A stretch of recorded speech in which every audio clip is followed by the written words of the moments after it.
the last lesson. Last lesson. All right, so I'm gonna do my best to stay focused and concise because I know you guys are like so done. All right, here we go. Part three. So good. Okay. Part three, burning bright. All right, so at the beginning of this part, we have Montag talking about how he feels like he left behind a stage and many actors on that stage. And I had talked about this in the last video that this is an allusion to Shakespeare's Macbeth, in which Macbeth talks about how life is but a walking shadow, a poor player who struts and frets his hour upon the stage and then is heard no more. He talks about life being a tale told by an idiot, full of sound and fury, signifying nothing. And that's what Bradbury is trying to make an allusion to, is that Montag is leaving a life full of people who are just actors walking upon a stage, saying nothing, meaning nothing, and that their lives mean nothing. And then the following quote about them eating, hold on, I'm going to switch over, them eating shadows for breakfast, steam for lunch, and vapors for supper, is that their life is full of nothing. Their life is empty. They're surviving on nothing. There's no substance there for them. Eventually, Montag makes it to the river, and Bradbury describes this as Montag having spent a long time floating on the surface of land, and then a short time floating in the river, and then understanding at that moment why he must never burn again. And so we're to understand that he's floating on land in his previous life, like he's not really touching it, right? He's floating on top of it. And then when he's floating in the river, he's actually immersed in it. He's a part of nature, and he starts to understand why he can't burn again. And he talks about the sun burning and how the sun burns time, and how dare he burn away time and memory when the sun does that. The sun does enough of that. He said the river had moved him, the river had moved him toward shore. And so this is just another piece of symbolism to say, like, he's one with nature. Nature is guiding him. Nature is guiding him to where he needs to be. And so we talk about Montag and nature, and I asked you to identify some of the symbols, and maybe you got some of these. One of the things that he thinks is happening is that the hound is back to get him, which he doesn't understand. Like, how is this even possible that the hound is chasing him? And then he turns and finds out, after he screams, right, in utter frustration, that it's not the hound at all. It's a real animal. It's a deer. And that deer runs away when he hears the scream because he's afraid. So that was just like a moment where it's like, oh, it's real life. And real animals, don't attack back. Well, maybe if they're a bear. That's not the best example. But the point is, he's in nature now, and it's not a mechanical animal. What else we got? Oh, okay. So this one, in this one, he talks about all these different smells. A smell like pickles, like parsley, like carnations, and eventually he starts talking about how his fingers smell of licorice, and then he stands there in nature breathing all of these smells in. And I think this is supposed to take us back to like the superficiality of his other life, where everything smelled like something. So it smelled like carnations, but it wasn't really carnations. It was just the manufactured smell of it. And so often we remove natural things from our lives and fill them in with superficial things. We even do this with food. Some people don't like to eat fruits and vegetables, but they might drink like fruit infused water with fruit flavoring, which is not natural, right? So that's just an example of the smells like. And then once he's in nature, all of a sudden he has that real smell, and his hands now smell of the actual thing. And then he breathes that in, and he realizes there's always enough. There's always enough in nature, right? there was also the fire. He sees the fire and he realizes that the fire is warming. It can give as well as take. And so we're reminded of the beginning of the book where the fire is destructive and burning, but also where Montague talks about the time where all the power went out and he and his mom sat with the candle, and the fire kind of like brought them together, and that idea of the hearth, right? The warming, the community that the fire could bring. So the natural purpose of fire. And actually, if we think about it, it also will refer later to the destruction and rebirth aspect of the phoenix. And then silence is also different. So Montague is in nature, and if you've ever camped out, right, and woken up in the morning in nature, or, really the morning in nature is like the most magical time, but so I'll go with that. If you've ever like spent time in the morning in nature, it's like this beautiful magical silence. And it's like 5 in the morning, I think, in the book right now when Montague's in nature. And he talks about this silence. It was different. It was concerned with all the world. And so it's like this silence that isn't lonely, that isn't uncomfortable. It's like a peaceful silence that he understands. One that Millie would have been so uncomfortable with, right? But that he finds comfort and peace in now. And then we move to the government and media. So a lot of things happen in this section of the book. And like I said, I'm going kind of quickly to save you my rambles, or I'm trying. So government and media.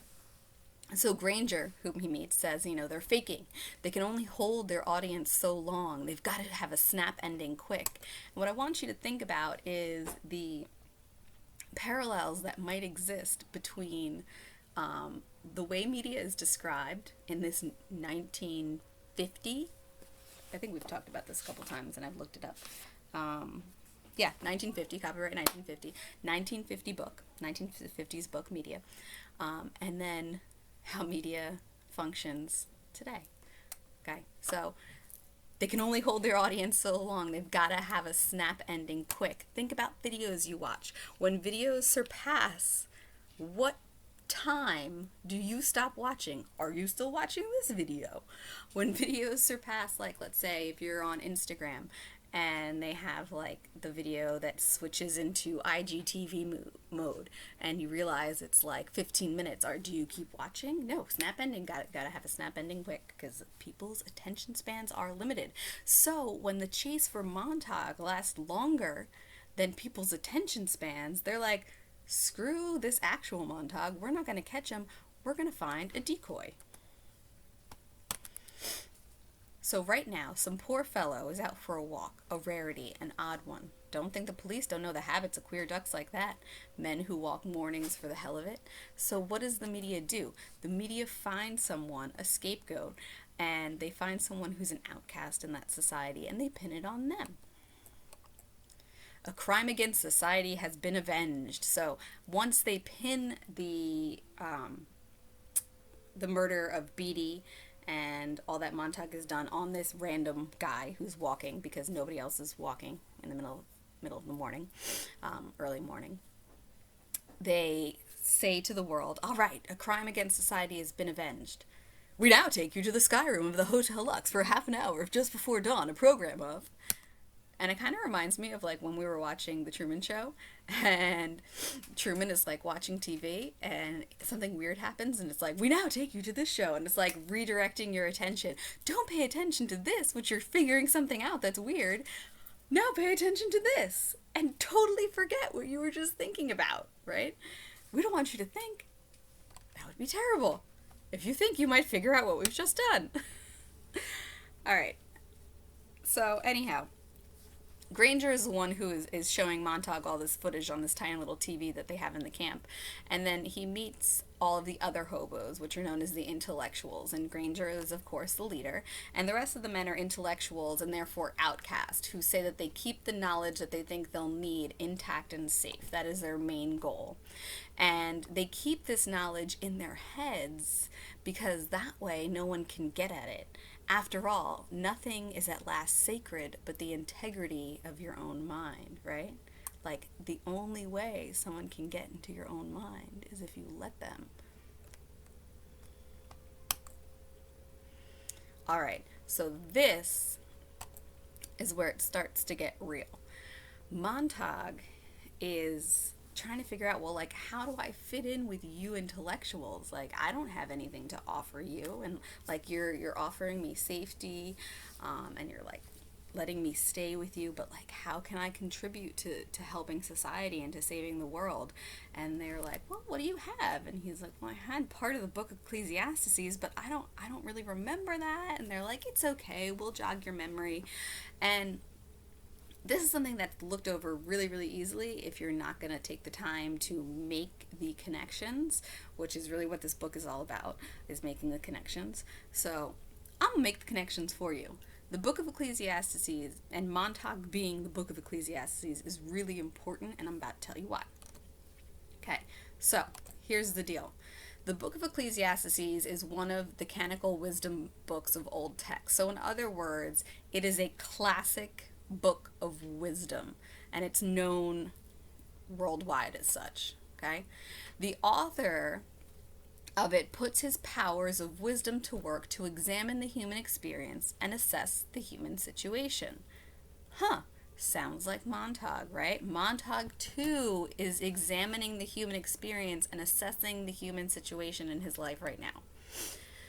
Within the limits of human experience and observation, the author of the Book of Ecclesiastes is concerned to spell out what is good to do for the people. Okay? So, again, just like Montague, the author of Ecclesiastes decides, like, I've just looked at the world, it is a mess, people need to change, and this is what they need to do. And so Montague, like, is that person right now. So, his purpose, Montague's, is to spare future generations of the suffering and misery of seeking after foolish, materialistic emptiness, and to offer wisdom by discovery of truth in, what does it say over there? Oh Lord, and I don't remember. And we can't see it because of this stupid thing. Do you know this stupid thing? I don't even know what this stupid thing is. And it's been there this whole e-learning time. God. Pfft, of course it's God. It's from the Bible. Okay. So, in essence, Montague's job is the job of the author of the Book of Ecclesiastes, or at least the prophet in the Book of Ecclesiastes at this time, which is to spare these future generations suffering by offering them the truth, the discovery of truth in God. Okay. So, at this point, Montague is like, doesn't know all of this. He just knows that he knows part of it. He doesn't know what sense it makes. But we, as the reader, are supposed to know that this is Montague's purpose, okay? Granger offers some great words of wisdom to Montague that are really to us, the reader, and society. So, let's hear what Granger has to say. Granger tells us, and this is like so pivotal, it's so purposeful. You can't make people listen. They have to come around in their own time, wondering what happened and why the world blew up under them. Hello, 2020.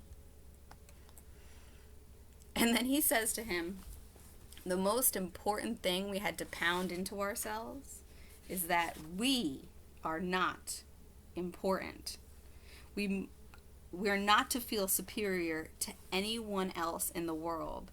In other words, we're all human, and we're all designed with fault. And we're made to help each other learn and grow. Like, we can't act like we're better than each other. What happened with the Puritans and their superiority? Did that work out for them? Sinning and shaming? No. Didn't really go too well. But our culture is built on it. And what we have to remember is that we are not superior. Nobody is superior. No one's better than anybody else. We're all screw ups in one regard or another, but we're also all amazing in one regard or another. And we're here to help each other grow and learn and become better. Everyone, oh, I love this one. Okay, so this one, just to preface it a little bit, this one is about Mildred and Montague understanding why he's not upset when Mildred dies. And I read this to some of you guys too. Granger says, well, everyone must leave behind something when he dies. It doesn't matter what. So long as you change something from the way it was before you touched it into something that's like you after you take your hands away. And that's really like, it's really like the purpose of life, right? Like the purpose of life isn't to like be the best or to have the most things, right? The purpose of life is to like have the impact, even in some small way, on somebody. It doesn't have to be like some large grand thing, but just to change something from the way it was before so that it's somewhat like you after you've touched it, right?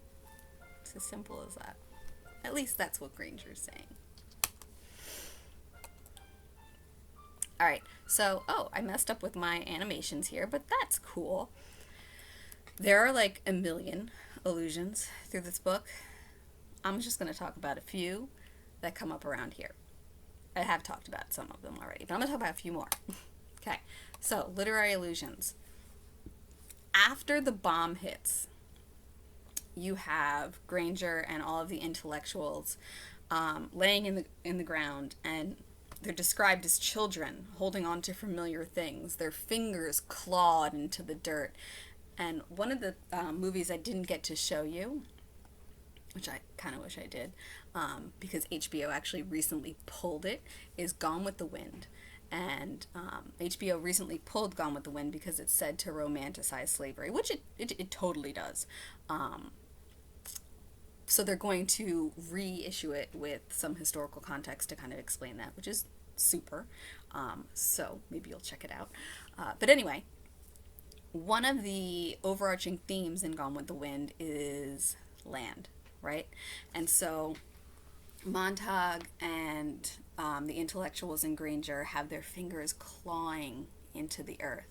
And why clawing into the earth? Because land is the only thing that matters. And so in the beginning of Gone with the Wind, you have Scarlett O'Hara and her father, and they're talking about the things that she has, and she's gonna be the owner of his land eventually. And he says to her, land is the only thing in the world worth working for, worth fighting for, worth dying for, because it's the only thing that lasts.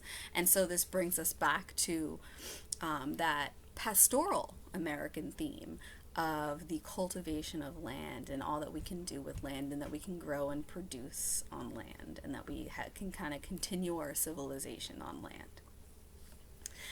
And then there's this other quote about Montague, and there's a lot in this one. Montague watched the great dust settle, and the great silence move down upon their world. And lying there, it seemed that he saw every single grain of dust and every blade of grass that he heard, every cry and shout and whisper going up in the world now. So, an average reader, which most of us are, an average reader would probably go right past this section. But lucky for you, I'm not an average reader. I'm a nerdy one. So here we go. Well, the first quote that I want to point out is this William Blake quote. It's actually a quote that I really, really love. And he says, "To see the world in a grain of sand and heaven in a wild flower, to hold infinity in the palm of your hand and eternity in an hour." In other words, if you can see the world in something so small as a grain of sand, and something so common, heaven, something so common as a wild flower, and hold forever in just the palm of your hand, and have eternity wrapped up in an hour. Like, you can have everything, in everything, and everything is everything. And at this moment, Montag sees the great dust settle, right? Sees this dust settle. Lying there, he saw every grain of dust, right? Every single grain of dust, and realizes the everythingness of everything, right? And every blade of grass. And so the blade of grass metaphor, oopsies, so the great blade of grass metaphor relates to Walt Whitman's poem Song of Myself. And actually he has a whole series, and I think the collection is called, it's called Leaves of Grass. That's what it's called. His whole collection is called Leaves of Grass. So Walt Whitman has this poem, and it begins, I celebrate myself and sing myself, and what I assume you shall assume, for every atom belonging to me as good belongs to you. I loaf and invite my soul, I lean and loaf at my ease, observing a spear of summer grass. And so again, it's that appreciation of all that is, right? So Montag realizes the everything in everything. He appreciates all that is. And in that moment, he hears the end of the world. And this also reminded me, and I don't know if this one is particularly a direct allusion, but when he talks about every cry and shout and whisper going up in the world, it reminds me of the poem Hollow Men by T.S. Eliot, in which T.S. Eliot writes about the lost generation. It's a generation of mostly like writers and poets, and they're veterans mostly also, who after World War I came back very disillusioned with the American dream and all that America had to offer because of their experience with the war, and found themselves like living these very shallow and hollow existences because they didn't feel that life was about material gain or success. They felt that that was kind of like shallow and hollow, but that was the direction our country was headed in. And so there was this poem that T.S. Eliot wrote about these hollow men, these men who were filled with straw, and many more things that he explained in it. And at the end of the poem, he talks about the end of the world, and he says, between the desire and the spasm, between the potency and the existence, between the essence and the descent falls the shadow. This is the way the world ends. This is the way the world ends. This is the way the world ends, not with a bang, but with a whimper. As almost as if like these men are just giving up, right? So, I don't know, it just reminded me of that. So I stuck it in there because I thought it was a good poem that kind of related to the whole spirit of the empty people in the book. All right, American themes. So we spent a lot of time talking about the negative American themes, because that's what Bradbury intended us to do. Like, that's the whole point of his sci-fi dystopian novel, is to like explore the negative aspects of American culture and where he thought the future was headed in 1950. But there are, sorry, I'm just looking at my messages. There are some positive aspects as well. So let's take a look at those. Okay. One of the quotes.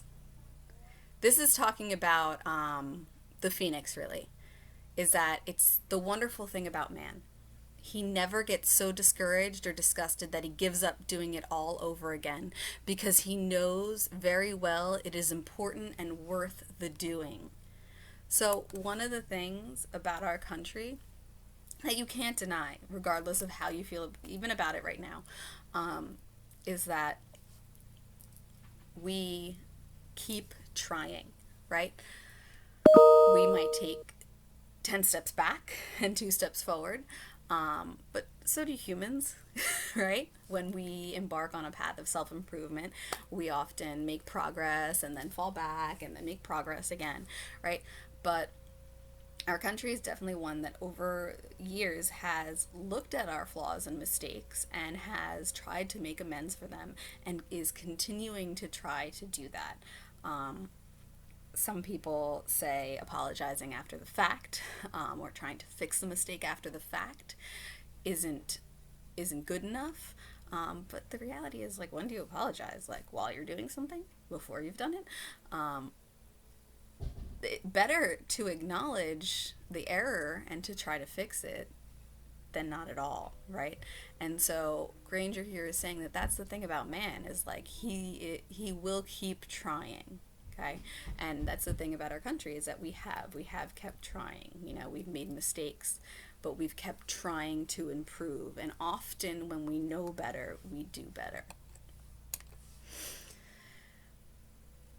Another positive is when Granger says we'll have time to put things into ourselves. And someday, after it sets in us a long time, it'll come out of our hands and mouths. And a lot of it will be wrong, but enough of it will be right. And we'll just start walking and see the world the way it really looks. And that's a beginning. And so the same thing here, it's that pioneer spirit that we talked about.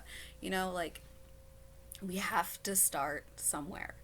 And so we're willing to, and we might stumble and we might mess up. And if any of you are paying any attention to the social media spaces right now, I follow a lot of activists on Instagram, and there are lots of people who are trying their best to support the Black Lives Matter movement, and maybe saying things that aren't aren't necessarily supportive in their questioning, right? They're questioning certain activists who are posting things about the movement, and their questions are kind of ignorant sounding, to be honest. But the thing is, like, they're trying. They're trying to learn, right? And so we'll make mistakes as we're trying to learn. It's part of learning. But at least we're trying, right?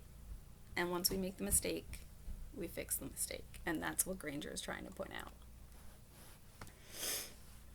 And then we have the phoenix. And the phoenix is a major symbol of this book. The phoenix is a bird that Granger talks about that symbolizes destruction and rebirth. And I mentioned this before. And so the phoenix, what it does is it burns itself up in this funeral pyre. And Granger says, you know, the difference between us and the phoenix is that we know the damn silly thing we just did, that we've done for thousands of years. And as long as we know that, someday we'll stop making the goddamn funeral pyres and jumping in. In other words, like, we know where we've messed up as a nation, as a country.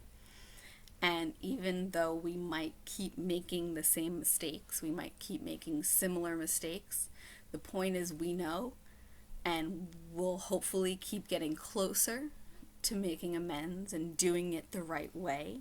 And eventually we'll stop destroying ourselves, right? We'll stop screwing up so badly that we ruin things. That's what Granger is saying. Like, it's a learning process. He's very compassionate. He's very patient. He's very understanding of the people who are doing it wrong. And I think that's so important. I think that's so vital, because if we get combative and defensive and just angry and violent towards people who we think are against us, rather than trying to understand where they're coming from, we don't get anywhere, right? We have to find empathy. We have to be able to understand somebody's point of view and their lived experience, so that we can say, okay, I get where you're coming from, but I'd also like you to consider this point of view, right? So that we can come to a place of mutual understanding. Like, that's the only way. So Granger is a really good character in my opinion. All right, especially because he ends with this one, and this one to me is like so supremely vital. I know I said I was going to be fast, but now it gets really deep, it gets meaningful, and this is one of the lessons that I teach in mindfulness, is that it starts with you. And so he ends by saying like, we're going to build a mirror factory, and we're going to take a good long look in those mirrors. A self-absorbed person can only see the faults of others, but they are colorblind to their own. We need self-reflection. It's essential to find out why you think, say, and do certain things, and then to better yourself. Look, like, we can go around and we can say, you're wrong, you're a racist, you're a bigot, you're misogynistic, whatever it is we want to call people, right? We can call people out all day. We can tell people why they're wrong all day. But what is that going to change? Like, are we gonna change them? The only way to create true and lasting change is if individuals do the work on themselves. And we can't make other people do the work on themselves. We can't. We can be an example. That's the best we can do. We can educate, absolutely. But again, if we're gonna educate, we have to live that example. So it always starts with us. It always starts with you. You have to be able to accept yourself, accept your flaws, accept your worthiness, right? And only in doing that are you going to be able to understand and accept other people. And that's the only way they're going to understand and accept you, is if they do that work as well. There's just no other way. And Granger gets that. And he points that out in that short line that you might otherwise miss. All right, what else we got? Okay. So the end of the book. So Montague comes to the end, and he's walking, and he's like, he remembers something, and he remembers the lines that he's supposed to remember, and he tells us to them. And if you are a high school student, which you are, chances are you probably read the end of the book and you were like, what? Especially if you liked it. Like, I don't know about you, but like, I really liked this book, and I got to the end, and I was like, because I'm not a religious person, so I don't know biblical verses, and I got to the end, and I was like, what? So I had to look up those lines so that I knew what they were about, so I knew why they were important, because otherwise the end was just like, pfft. Okay, so here's what the end actually means. All right. To everything, there's a season. Did I hyperlink this? I did. Look, I hyperlinked it. Look, I'm so clever. To everything, there is a season and a time for every purpose under heaven. A time to be born and a time to die. A time to plant and a time to uproot.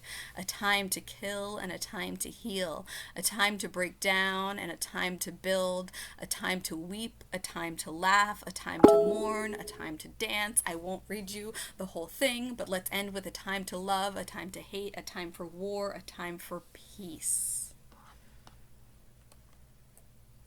So there's a time for everything. There was a time for what happened then, and there's a time for what happened now. And now, what is it time for? Okay? So now we're thinking, like, what is it time for? And this is what it's time for. On either side of the river there was a tree of life, which bare 12 manner of fruits, and yielded her fruit every month. And the leaves of the tree were for the healing of the nations. So in short, there's a time for everything. And this time is for healing. So Ecclesiastes is there to suggest that now that society has broken down, it's time to build up. So there's that phoenix metaphor again. Destruction, rebirth. But what else? So Revelations, which is referenced here, part 1 through 3 is John's apocalyptic version. Okay? Vision, sorry. Parts 4 through 20 are the war between heaven, hell, and earth. Parts 21 to 22, which is what's cited here, is where Bradbury presents a parallel between the atomic holocaust of Montague's world and the apocalypse. So we have the rebirth in 21 to 22. The whole thing encompasses the parallel between the atomic holocaust of Montague's world and the apocalypse. And then we look at the quote, and the quote can tell us, if there's a tree of life and it bear 12 manner of fruits, and there's fruit that's being yielded every month, there's a ton of fruit, which means healing can be found for those who seek it. Like, it's there. Because the leaves of the tree were for the healing of the nations, and that tree is on either side of the river, right? So it's available to anyone. So, at the end of the story, what Montague remembers is that although there is destruction, there is rebirth. There's a time for everything. And this time now is for the healing of the nations, and that healing is available to those who seek it. And so that, my friends, is the end of Fahrenheit 451. So, in a nutshell, Fahrenheit 451 is a sci-fi, post-apocalyptic tale about how society loses their way because they want to ignore and remove pain and suffering, living only in happiness and bliss. And as a result, they lose themselves, only to completely destroy their whole nation, their whole world, right? And then need to begin again.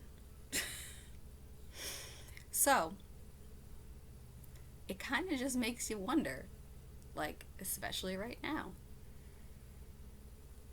do we need to begin again? And how do we begin again? And if you were paying attention, the answer to that question is in the mirror. I love you. Sorry, I'm weird. I know I'm weird. But you know what? I accept my weird. I value my weird. I accept your weird. It's all good. Alright, I'll see you at our Zoom.